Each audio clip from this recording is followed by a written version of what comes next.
Bismillahirrahmanirrahim. Assalamualaikum warahmatullahi wabarakatuh.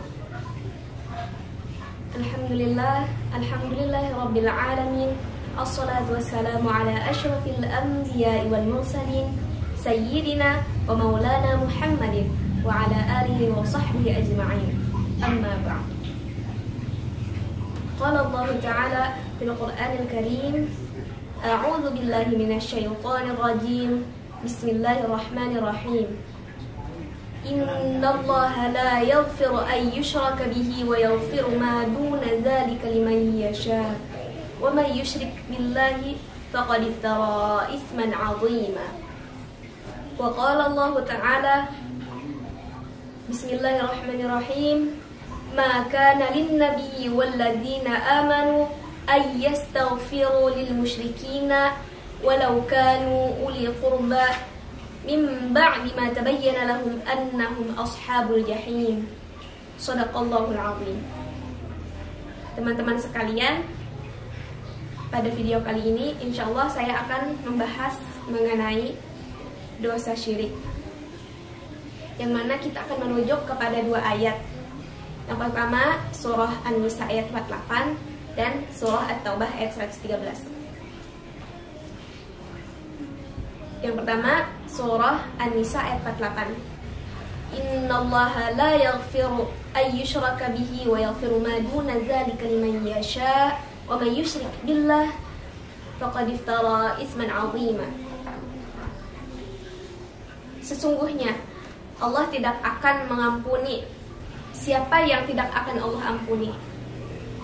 Ay yushraka bih, yang mempersekutukannya.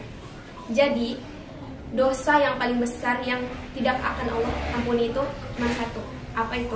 Syirik. Walaupun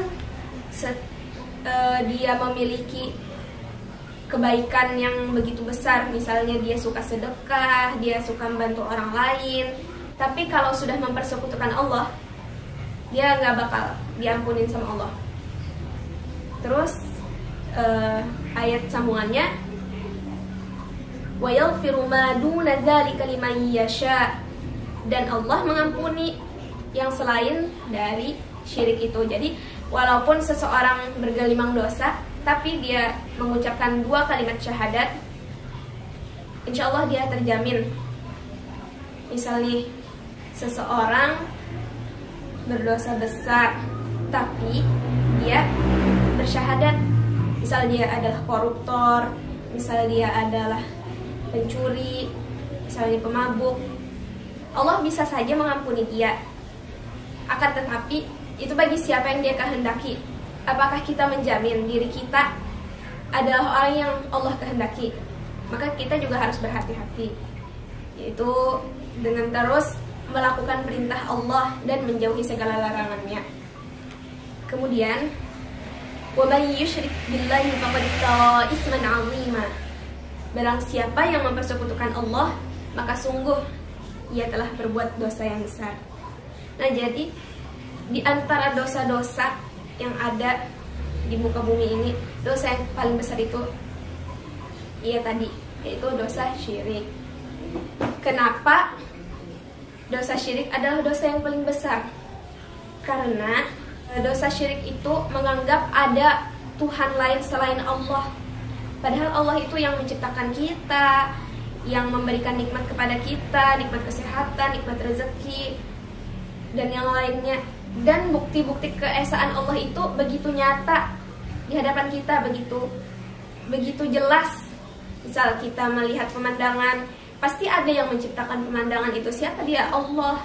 Terus kita melihat bulan, oh indahnya bulan ini, ada yang menciptakan. Siapa dia? Allah. Nah, jadi sebenarnya di hadapan kita itu banyak sudah bukti keesaan Allah. Tinggal kitanya aja lagi bisa nggak menyadari bahwa hal itu ada yang menciptakan. Bahkan di dalam tubuh kita banyak banget organ-organ. Kalau manusia nggak bakal bisa menciptakan itu semua. Pasti ada yang menciptakan. Siapa yang menciptakan? Allah. Jadi kita sepatutnya beribadah kepada Allah, bersyukur kepada Allah karena sudah diciptakan. Mengenai bukti-bukti keesaan Allah, kita ini sebenarnya sudah ada fitrahnya mengaku bahwa Allah itu Maha Esa dari lahir. Walaupun anak orang Nasrani, anak orang Yahudi, itu sebenarnya waktu bayi, waktu lahir itu meyakini bahwa Allah itu Maha Esa. Ya, itu namanya adalah fitrah Allah, yang mana Allah nyatakan di dalam Quran surah Ar-Rum ayat 30, yang mana bunyinya fitratallahi allati fatara an-nasa 'alaiha la tabdila li khalqillah dzalika ad-dinul qayyim walakinna aktsaran nasi la ya'lamun. Fitrah Allah yang telah menciptakan manusia atas fitrah itu. Tidak ada perubahan pada fitrah Allah. Itulah agama yang lurus. Tetapi kebanyakan manusia tidak mengetahui.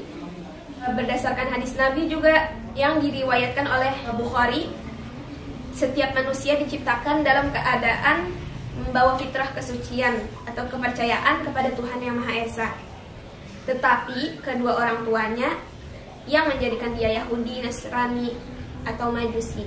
Nah, jadi sebenarnya bayi-bayi itu ada fitrahnya mengakui keesaan Allah, tapi karena orang tuanya, misal orang tuanya Nasrani, Yahudi, itu yang menjadikan dia beragama itu juga. Kemudian ayat ini juga berkaitan dengan orang-orang Yahudi. Kenapa? Ini juga berkaitan dengan ayat-ayat sebelumnya, yaitu ayat 46, bahwa orang-orang Yahudi ini berkeyakinan bahwa mereka itu adalah umat pilihan Tuhan. Jadi mereka merasa Allah itu sayang banget dengan mereka. Jadi kalau mereka bikin dosa, mereka menganggap Allah itu pasti mengampuni. Nah, karena mereka itu menganggap seperti itu, jadi mereka melakukan dosa-dosa yang lebih banyak, bahkan sampai menjadikan orang-orang alimnya dan rahib-rahib mereka itu sebagai Tuhan. Nah, itu yang bikin Allah menurunkan ayat ini untuk mencegah pemikiran orang-orang Yahudi ini. Jadi Allah bilang Allah tidak akan mengampuni siapapun. Ya, siapapun itu, pokoknya biar Yahudi, Nasrani, Majusi, kalau dia mempersekutukan Allah, menyembah selain Allah, menganggap ada Tuhan selain Allah, maka dia sudah melakukan dosa yang besar dan Allah tidak akan mengampuninya. Kalau sudah Allah tidak mengampuni, maka ya ujung-ujungnya masuk ke dalam neraka. Gitu. Kemudian Quran surah At-Taubah ayat 113 yang mana berbunyi, maka nalin nabiyyi walladzina amanu ay yastaghfiru lil musyrikina walau kanu uli qurba min ba'di ma tabayyana lahum annahum ashabul jahim. Jadi ayat ini berkaitan dengan dosa syirik juga. Jadi ayat ini mencegah kita untuk berdoa kepada Allah, memintakan ampun untuk orang musyrik yang telah meninggal. Yang mana ayat ini tadi, maka nalin nabiyyi walladzina amanu, tidaklah ada bagi nabi atau tidak ada kemampuan bagi nabi. Jadi maka nah ini berbeda dengan ma yambaghi. Kalau ma yambaghi itu tidaklah patut. Nah, jadi tidak patut itu kan masih bisa kita itu masih bisa melakukannya. Tapi kalau sudah karena tidak ada, berarti itu tidak ada kemampuan lagi. Jadi tidak bisa apa-apa lagi bagi nabi, yang mana nabi itu adalah manusia yang telah mencapai kesempurnaan. Nabi aja nggak boleh, apalagi orang-orang yang beriman.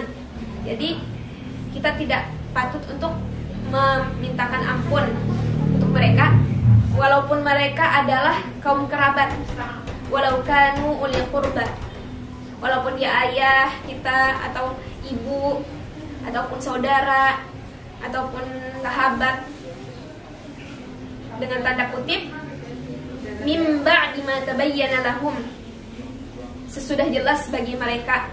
Apa kejelasan itu? Kejelasan itu ialah kematian mereka dalam keadaan musyrik. Nah, jadi ayat ini mencegah kita untuk berdoa kepada orang-orang musyrik yang telah meninggal.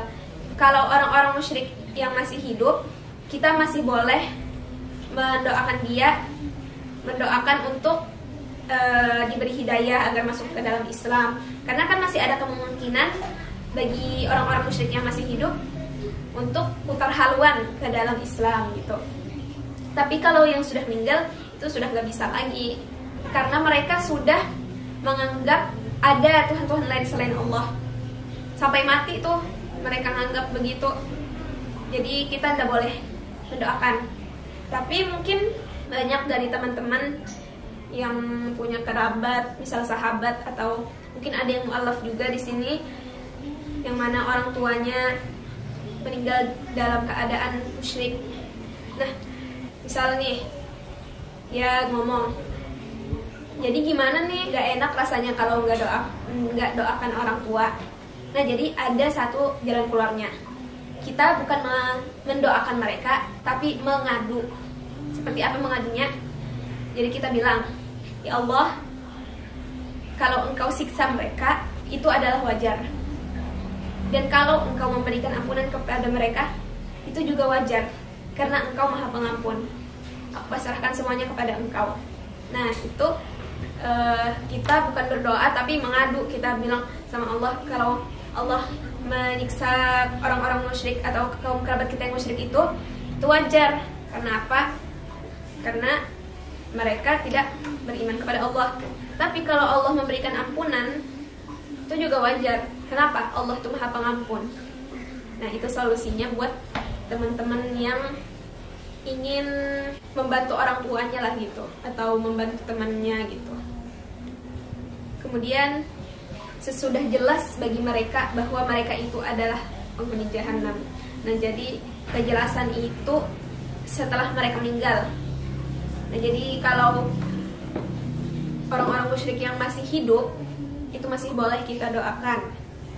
Kita mendoakan semoga dia diberi hidayah, orang tua kita atau sahabat kita doakan semoga dia diberi hidayah masuk ke dalam Islam. Mungkin itu saja dari saya.